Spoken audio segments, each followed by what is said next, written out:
नमस्कार, आप देख रहे हैं गुड न्यूज टुडे। शाम के 7 बज चुके हैं। 7 सवाल लेकर हम हाजिर हैं। मैं हूं अनंत भट्ट। कार्यक्रम में आज बात होगी क्रिकेट डिप्लोमेसी और उस पर छिड़े सियासी संग्राम। आज भारत और ऑस्ट्रेलिया के बीच बॉर्डर गावस्कर सीरीज का चौथा और आखिरी मैच का पहला दिन था। केवल क्रिकेट ही नहीं, कूटनीति के लिहाज से भी आज का दिन खास रहा, क्योंकि आज भारत ऑस्ट्रेलिया के द्विपक्षीय संबंधों में नया अध्याय जुड़ गया और इसका गवाह बना नरेंद्र मोदी स्टेडियम। लेकिन खेल और कूटनीति की जुगलबंदी कांग्रेस को रास नहीं आई। हमारे आज के 7 सवाल इसी पर केंद्रित हैं और हमारा पहला सवाल यह रहा आपके सामने। हमारा सवाल है, क्रिकेट कूटनीति पर क्यों छिड़ा सियासी संग्राम। मैच शुरू होने से पहले भारतीय प्रधानमंत्री नरेंद्र मोदी और ऑस्ट्रेलियाई पीएम एंथनी अल्बनीज ने मैदान पहुंचे। वो दोनों खिलाड़ियों से मुलाकात की, लेकिन कांग्रेस को इसमें पीएम मोदी की आत्ममुग्धता नजर आ रही है, जबकि बीजेपी इसे क्रिकेट डिप्लोमेसी बता रही है।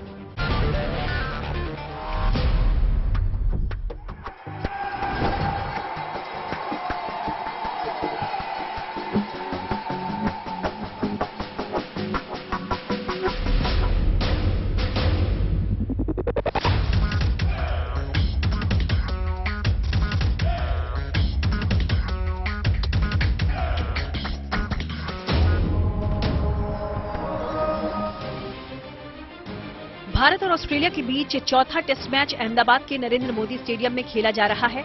आज जब मैच देखने के लिए भारतीय प्रधानमंत्री नरेंद्र मोदी और ऑस्ट्रेलियाई प्रधानमंत्री एंथनी अल्बनीज स्टेडियम में पहुंचे तो पूरा स्टेडियम तालियों की गड़गड़ाहट से गूंज उठा। क्रिकेट के साथ कूटनीतिक के इस मेल को लेकर जितना उत्साह दर्शकों को था, उतना ही उत्साह भारतीय क्रिकेट टीम और मेहमान ऑस्ट्रेलियाई टीम के खिलाड़ियों में भी था। इसलिए जब प्रधानमंत्री मोदी अपने ऑस्ट्रेलियाई समकक्ष के साथ मैच से पहले मैदान पर पहुंचे तो मैच देखने बड़ी तादाद में पहुंचे दर्शक उत्साहित दिखे। भारत ऑस्ट्रेलिया के बीच क्रिकेट संबंधों के 75 साल पूरा होने के मौके पर दोनों देशों के राष्ट्राध्यक्ष पहुंचे। मैच से पहले मोदी और एल्बनीज ने न केवल अपने अपने देश के खिलाड़ियों से हैंडशेक किया, बल्कि उनका मनोबल भी बढ़ाया और साथ ही मैच से पहले अपने अपने देशों के खिलाड़ियों के साथ राष्ट्रगान भी गाया। दोनों प्रधानमंत्रियों ने नरेंद्र मोदी स्टेडियम में हॉल ऑफ फेम संग्रहालय का दौरा किया। दोनों नेताओं ने विशेष तौर पर डिजाइन कर तैयार की गई गोल्फ कार से पूरे मैदान का चक्कर लगाया और मैच देखने पहुंचे दर्शकों का अभिवादन किया। ये पहली बार नहीं है कि देश में खेल के जरिए दो देशों के बीच कूटनीतिक रिश्ते जो है उसे कायम किए गए हो। इससे पहले पाकिस्तान के जियाउल हक भारत आए थे और उन्होंने भी क्रिकेट मैच को देखा था। हालांकि अब कांग्रेस जो है वो प्रधानमंत्री नरेंद्र मोदी की तस्वीर को लेकर हमलावर है। यहां तक कि जयराम रमेश जो है उन्होंने भी ट्वीट किया है और लगातार अब इस क्रिकेट डिप्लोमेसी को लेकर विपक्ष हमला कर रहा है। लेकिन प्रधानमंत्री मोदी का ऑस्ट्रेलियाई प्रधानमंत्री को लेकर नरेंद्र मोदी स्टेडियम पहुंचना कांग्रेस को रास नहीं आया है। इसको लेकर कांग्रेस प्रधानमंत्री मोदी और बीजेपी पर हमलावर है। कांग्रेस नेता जयराम रमेश ने ट्वीट कर इसे पीएम मोदी का सेल्फ ऑब्सेशन यानी आत्ममुग्धता करार दिया। अपने जीवन काल में जिस स्टेडियम का नाम आपने खुद के नाम पर रखा है, उस स्टेडियम में लैप ऑफ ऑनर कर रहे हैं। ये आत्ममुग्धता की पराकाष्ठा है। प्रधानमंत्री नरेंद्र मोदी जी को नरेंद्र मोदी स्टेडियम में नरेंद्र मोदी जी की ही एक फोटो गिफ्ट करते हुए नरेंद्र मोदी जी के मित्र और भतीजे एक तरीके से जय शाह जी दिखे, तो ये आत्ममुग्धता नहीं तो है नहीं। अगर ये आत्ममुग्धता ना होती तो प्रधानमंत्री महंगाई की, बेरोजगारी की, आर्थिक असमानता की, चीन की और अडानी की बात करते। लेकिन ये आत्ममुग्धता ही तो है जिसके चलते उसके आगे देख ही नहीं पा रहे। एक तरफ कांग्रेस इसे प्रधानमंत्री की आत्ममुग्धता कह रही है तो दूसरी तरफ बीजेपी ने इसे क्रिकेट डिप्लोमेसी करार दिया है। दरअसल ऑस्ट्रेलिया भारत का अहम रणनीतिक सहयोगी होने के साथ साथ स्क्वाड देशों का मेंबर भी है।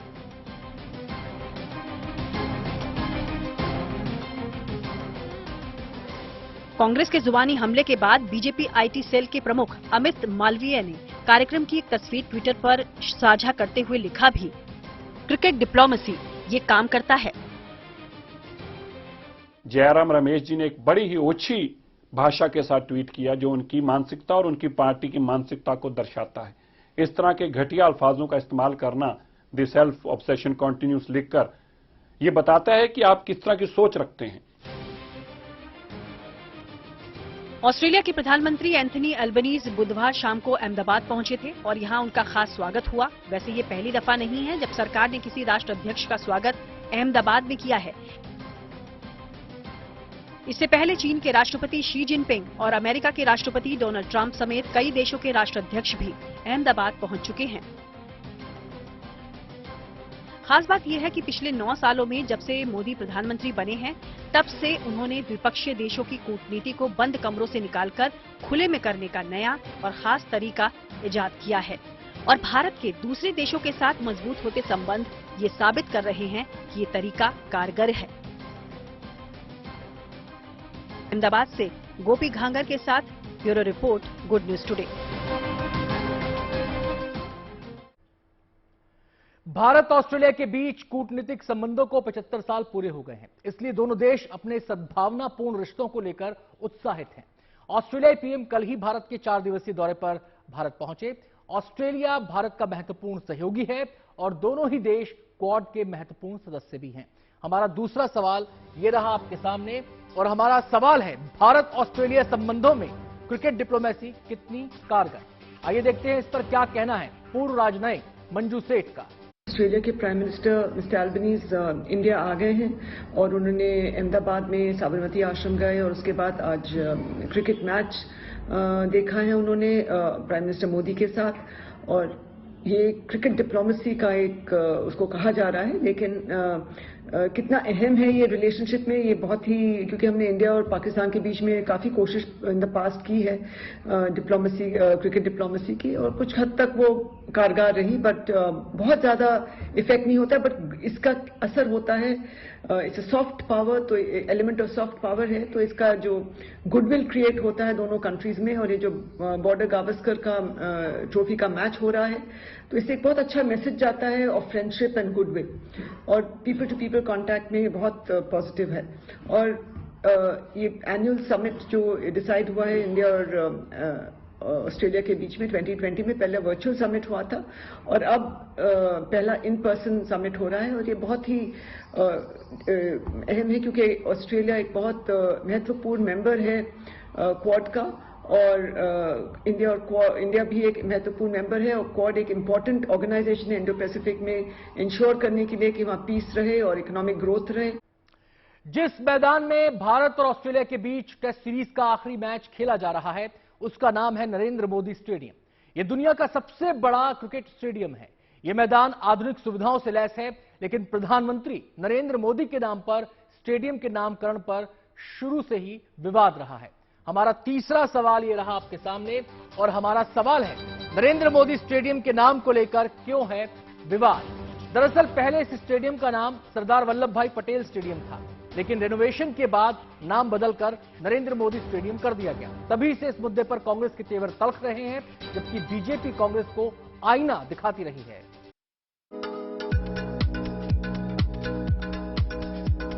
विशाल, अत्याधुनिक, भव्य, ये है अहमदाबाद का नरेंद्र मोदी स्टेडियम। खेल से जुड़ी अत्याधुनिक सुविधाओं वाली state of the art stadium को देश का गौरव कहा जा सकता है।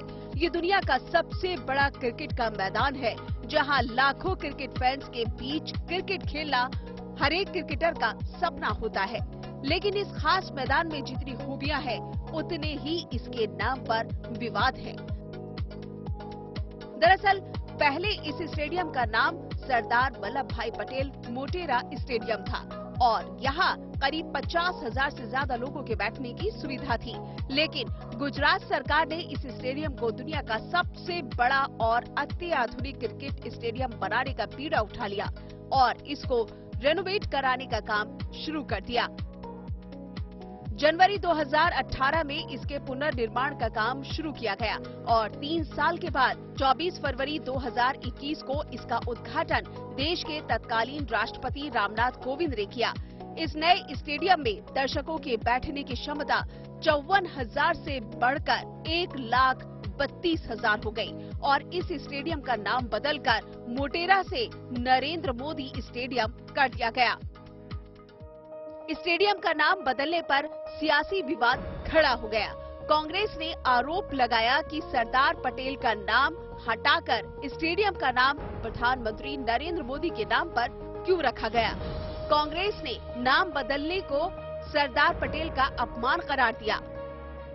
दुनिया का सबसे बड़ा क्रिकेट स्टेडियम जो मोटेरा में बना है वो सरदार पटेल स्टेडियम के नाम से जाना जाता था, लेकिन आज मोदी जी का दम्भ और अहंकार इतना भर चुका है, इतना बड़ा उनका मेगालोमेनिया हो चुका है कि उन्होंने सरदार पटेल के नाम को हटा के अपना नाम वहां पर अंकित कर लिया। अब वो नरेंद्र मोदी स्टेडियम के नाम से जाना जाएगा।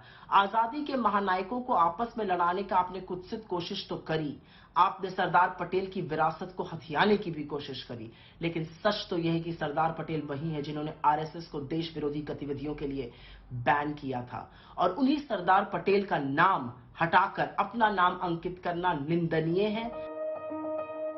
नाम बदलने के पीछे सरकार का मकसद चाहे जो रहा हो, लेकिन कांग्रेस ने इस मुद्दे को जोर शोर से उछालकर बीजेपी पर हमला करना जारी रखा। अहमदाबाद के मोटेरा क्रिकेट स्टेडियम का नाम जब सरदार पटेल क्रिकेट स्टेडियम से हटाकर नरेंद्र मोदी स्टेडियम किया गया तो हर कोई, सबसे ज्यादा विपक्ष जो है वो हमलावर था। लगातार इस नाम को लेकर विवाद जो है वो चलता रहा। विपक्ष यहां तक कह दिया कि सरदार पटेल पाटीदारों का सम्मान नहीं करती है बीजेपी। कांग्रेस ने जब बीजेपी पर नाम की सियासत करने का आरोप लगाया तो बीजेपी की तरफ से कांग्रेस को आईना दिखाने का काम तत्कालीन खेल मंत्री किरण रिजिजू ने किया। रिजिजू ने ट्वीट करके बताया कि जिस परिवार ने कभी सरदार वल्लभ भाई पटेल का सम्मान तक नहीं किया, वो ही उनके अपमान का आरोप लगा रहे हैं। रिजिजू ने साफ किया कि पूरे खेल परिसर का नाम नहीं बदला गया है, बल्कि केवल स्टेडियम का नाम बदला गया है। स्पोर्ट्स कॉम्प्लेक्स का नाम अभी भी सरदार वल्लभ भाई पटेल के नाम पर ही है। वैसे किसी राजनेता के नाम पर स्टेडियम का नाम रखा जाना कोई नई परंपरा नहीं है, सालों से ऐसा होता आ रहा है। मुंबई में ब्रेबोर्न और वानखेड़े स्टेडियम और बेंगलुरु का एम चिन्नास्वामी स्टेडियम व्यक्ति विशेष के नाम पर ही रखा हुआ है। नेहरू गांधी परिवार के सदस्यों के नाम पर देश में 15 स्टेडियम हैं। जवाहरलाल नेहरू के नाम पर 9 और इंदिरा गांधी के नाम पर 3, राजीव गांधी के नाम पर भी 3 स्टेडियम हैं। अहमदाबाद से गोपी घांगर के साथ bureau report, good news today. Narendra Modi stadium के नाम पर कांग्रेस भले सवाल खड़े करती आ रही है, लेकिन देश में कई स्टेडियम ऐसे हैं जो नेहरू गांधी परिवार के नाम पर हैं। हमारा चौथा सवाल अब आपके सामने है और हमारा सवाल है, गांधी नेहरू परिवार के नाम पर देश में कितने स्टेडियम हैं? आइए आपको ग्राफिक्स के जरिए बताते हैं किसके नाम पर कितने स्टेडियम हैं। पूर्व प्रधानमंत्री जवाहरलाल नेहरू के नाम पर देश में 9 स्टेडियम हैं, जिनमें 8 स्टेडियम ऐसे हैं जिनमें घरेलू और अंतर्राष्ट्रीय मैच हो चुके हैं। जवाहरलाल नेहरू के नाम पर दिल्ली, चेन्नई, कोच्चि, इंदौर, गुवाहाटी, मडगांव, पुणे और गाजियाबाद में स्टेडियम हैं जहां मैच हो चुके हैं। पूर्व प्रधानमंत्री इंदिरा गांधी के नाम पर भी 3 स्टेडियम हैं। इंदिरा गांधी के नाम पर दिल्ली, गुवाहाटी और विजयवाड़ा में स्टेडियम मौजूद हैं। वहीं पूर्व प्रधानमंत्री राजीव गांधी के नाम पर 3 स्टेडियम हैं। राजीव गांधी के नाम पर हैदराबाद, देहरादून और कोच्चि में स्टेडियम है। हिंदुस्तान में पहली बार नहीं हुआ है कि किसी नेता या हस्ती के नाम पर स्टेडियम का नाम रखा गया है। किसी के नाम पर स्टेडियम का नाम रखने की यह परंपरा लंबे समय से चली आ रही है। अंग्रेजों से लेकर क्रिकेट प्रशासकों और नेताओं तक के नाम पर स्टेडियम बने हुए हैं। हमारा 5वां सवाल ये रहा आपके सामने और सवाल है, राजनेताओं के नाम पर स्टेडियम की परंपरा कब से है? दरअसल आजादी के पहले से ही ये परंपरा चली आ रही है। आइए आपको सुनाते हैं वरिष्ठ पत्रकार योगेश मिश्र इस मामले पर क्या कह रहे हैं। इसका तो कोई बहुत सटीक आंकड़ा नहीं मिलता है कि किसके नाम से सबसे पहले स्टेडियम की शुरुआत हुई, पर यह जरूर है कि आजादी के बाद जवाहरलाल नेहरू के नहीं रहने के बाद इस तरह की परंपरा की शुरुआत ज्यादातर इंदिरा गांधी के कार्यकाल में हुई। इंदिरा गांधी ने जैसे 9 स्टेडियम का नाम जवाहरलाल नेहरू के नाम पर रखा, फिर ऐसे ही धीरे धीरे क्रिकेट के खिलाड़ियों के नाम होने लगी और स्टेडियम के नाम हॉकी के खिलाड़ियों के नाम पड़ने लगे और पॉलिटिशियंस जो थे, जो अपने राज्य में जहां थे, वो या तो अपनी सत्ता के दौरान ही या उनकी सत्ता गई और उनके बेटे आए तो उन्होंने अपने पिता के नाम से स्टेडियम्स के नाम रखे। पर आदिम काल से आदमी की यह इच्छा रही है कि वो अमर हो जाए। ये जो इच्छा अमर होने की है उसी का एक ये तरीका है कि वो अपने नाम से बिल्डिंग बनाते हैं, स्मारक बनाते हैं, और कई लोग तो जीते जी अपनी मूर्तियां लगवा लेते हैं, कई लोगों की मूर्तियां तो नहीं रहने के बाद लगती हैं। तो ये जो अमर होने की इच्छा है उसका एक पार्ट है, और शायद ही कोई ऐसा बड़ा नेता होगा जिसके नाम पर उसके राज्य में छोटा या बड़ा स्टेडियम न हो। नरेंद्र मोदी स्टेडियम के नाम पर तो काफी विवाद हुआ और आज तक हो रहा है, लेकिन ऐसा नहीं है कि राजनेताओं के नाम केवल स्टेडियम और संस्थानों तक ही सीमित हैं। आज भी कई ऐसे पुरस्कार हैं जो नेहरू गांधी के नाम से सालों से दिए जा रहे हैं। ऐसे में हमारा छठा सवाल ये रहा आपके सामने, और हमारा सवाल है, गांधी नेहरू परिवार के नाम पर देश में कितने बड़े पुरस्कार हैं? नेहरू गांधी परिवार के नाम पर देश में कई पुरस्कार भी हैं। आइए आपको ग्राफिक्स के जरिए इनका पूरा ब्यौरा दिखाते हैं। जवाहरलाल नेहरू पुरस्कार, जो अंतर्राष्ट्रीय समझ, सद्भावना और मैत्री को बढ़ावा देने में उत्कृष्ट योगदान के लिए दिया जाता है। इंदिरा गांधी शांति पुरस्कार, कि किसी व्यक्ति या संस्था को शांति, निशस्त्रीकरण और विकास के कार्यों में महत्वपूर्ण योगदान के लिए दिया जाता है। राजीव गांधी के नाम पर खेल रत्न पुरस्कार था, जिसका नाम अब मेजर ध्यानचंद के नाम पर किया जा चुका है। अहमदाबाद का यह क्रिकेट स्टेडियम साल 1983 में अस्तित्व में आया था। तब इसका नाम सरदार वल्लभ भाई पटेल स्टेडियम रखा गया और उस समय इसकी दर्शक क्षमता 49,000 थी। लेकिन 2021 में रिनोवेशन के बाद स्टेडियम की दर्शक क्षमता 2 गुना से ज्यादा बढ़ गई। हमारा 7वां और आखिरी सवाल ये रहा आपके सामने, और सवाल है, नरेंद्र मोदी स्टेडियम की क्या खासियत है? आपको बता दें कि नरेंद्र मोदी स्टेडियम इस समय दुनिया का सबसे बड़ा क्रिकेट स्टेडियम है, जहां 1,32,000 दर्शक बैठ सकते हैं। स्टेडियम में 11 पिच हैं और 360 डिग्री व्यू है। इसके अलावा और भी बहुत सी खूबियां हैं जो इस स्टेडियम को विशेष बनाती हैं।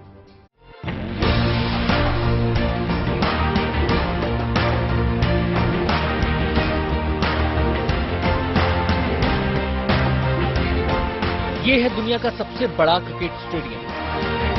अहमदाबाद के मोटेरा में सरदार वल्लभ भाई पटेल स्पोर्ट्स एन्क्लेव के अंदर मौजूद इस विशाल स्टेडियम का नाम है Narendra Modi stadium. As the two honorable prime ministers do the lap of honor. Stadium का विस्तार होने के बाद इसका नाम प्रधानमंत्री नरेंद्र मोदी के नाम पर किया गया, लेकिन 1983 में स्टेडियम के निर्माण के बाद से इसका नाम सरदार वल्लभ भाई पटेल के नाम पर था, जिसे मोटेरा स्टेडियम के नाम से भी जाना जाता था। मौजूदा वक्त में ये इतना विशाल क्रिकेट स्टेडियम है कि यहाँ दुनिया के किसी भी क्रिकेट स्टेडियम से ज्यादा दर्शक एक साथ मैच का लुत्फ उठा सकते हैं। 1983 में मोटेरा में जब सबसे पहले इस स्टेडियम का निर्माण हुआ था, तब से 2006 तक इस स्टेडियम की दर्शक क्षमता 49,000 थी। 2006 में नवीनीकरण के बाद दर्शकों की क्षमता बढ़कर 54,000 हो गई और मौजूदा वक्त में इसमें 1,32,000 दर्शक बैठकर मैच देख सकते हैं। 2006 में नवीनीकरण के 10 साल बाद एक बार फिर से स्टेडियम के नवीनीकरण का प्रोजेक्ट लाया गया, जिसके बाद इस स्टेडियम को बंद कर दिया गया। 2018 में गुजरात क्रिकेट एसोसिएशन ने यहां नए क्रिकेट स्टेडियम की आधारशिला रखी। इसका मकसद आधुनिक सुविधाओं वाले ऐसे क्रिकेट मैदान का निर्माण था जहां खिलाड़ियों के साथ साथ दर्शकों को भी अच्छा माहौल मिल सके, साथ ही दर्शकों की क्षमता भी बढ़ाई जा सके। नरेंद्र मोदी क्रिकेट स्टेडियम विश्व का सबसे बड़ा क्रिकेट स्टेडियम, जहां पर 1,30,000 से ज्यादा जो क्रिकेट प्रेमी है वो बैठकर क्रिकेट का लुत्फ उठा सकते हैं। यहां तक कि जो ग्राउंड यहां पे बनाया गया है, इसके अलावा बात की जाए ड्रेसिंग रूम की, तो वो भी अपने आप में खास है, क्योंकि यहां पे क्रिकेटरों के लिए जो ड्रेसिंग रूम है उसी में जिम, उसी में फिजियोथेरेपी के साथ साथ दूसरी ऐसी कई फैसिलिटीज जो है वो बनाई गई है। प्रधानमंत्री नरेंद्र मोदी का ये ड्रीम प्रोजेक्ट करीब 5 साल में पूरा हुआ। 63 एकड़ में फैला ये स्टेडियम करीब 800 करोड़ रुपए की लागत से तैयार हुआ है, जिसका नाम बदलकर नरेंद्र मोदी स्टेडियम किया गया। 24 फरवरी 2021 को तत्कालीन राष्ट्रपति रामनाथ कोविंद ने इस नए स्टेडियम का उद्घाटन किया। इस स्टेडियम के दोनों मुख्य छोरों के नाम अदानी पेवेलियन एंड और GMDC एंड हैं। विशाल क्षमता के साथ ही इस नरेंद्र मोदी स्टेडियम में कई आधुनिक सुविधाएं मौजूद हैं। यहाँ 11 अलग अलग क्रिकेट पिच हैं, 360 डिग्री व्यू है जिससे दर्शक हर एंगल से मैच का लुत्फ उठा सकते हैं। यहाँ सबसे बड़ा पार्किंग एरिया भी है जहाँ 3000 कार और 10,000 दोपहिया गाड़ी खड़ी की जा सकती है। इस स्टेडियम में 4 dressing room, 2 gym, 1 warm up area. यहाँ ऐसा ड्रेनेज सिस्टम है जो महज आधे घंटे में जमीन को मैच के लिए फिट बना सकता है। Thank you again, Prime Minister Modi, for your hospitality, and thank you, India, for this phenomenal welcome. नए बने स्टेडियम के उद्घाटन से 1 साल पहले 24 फरवरी 2020 को यहाँ नमस्ते ट्रंप कार्यक्रम का आयोजन हुआ था, जिसमें प्रधानमंत्री नरेंद्र मोदी के साथ तत्कालीन अमेरिकी राष्ट्रपति डोनाल्ड ट्रंप भी मौजूद थे। अब आपको बता दें, आखिर नरेंद्र मोदी स्टेडियम दुनिया का सबसे बड़ा क्रिकेट स्टेडियम क्यों है। नरेंद्र मोदी स्टेडियम में जहां 1,32,000 दर्शक क्षमता है, वहीं ऑस्ट्रेलिया के मेलबर्न क्रिकेट स्टेडियम में 1,24,000 दर्शक बैठ सकते हैं। तीसरे नंबर पर भारत के कोलकाता का ईडन गार्डन्स है जिसकी दर्शक क्षमता 66,000 है। चौथे नंबर पर भारत के ही रायपुर का वीर नारायण सिंह अंतर्राष्ट्रीय क्रिकेट स्टेडियम है जिसकी दर्शक क्षमता 65,000 है। और इसके बाद ऑस्ट्रेलिया के पर्थ स्टेडियम का नंबर आता है जिसकी दर्शक क्षमता 60,000 है। साफ है, मौजूदा वक्त में नरेंद्र मोदी स्टेडियम से बड़ा क्रिकेट स्टेडियम दुनिया में और कहीं नहीं है। अहमदाबाद से गोपी घांगर के साथ bureau report, good news today. कार्यक्रम में आज इतना ही। कल फिर होगी आपसे मुलाकात, नया मुद्दा, नए सवाल।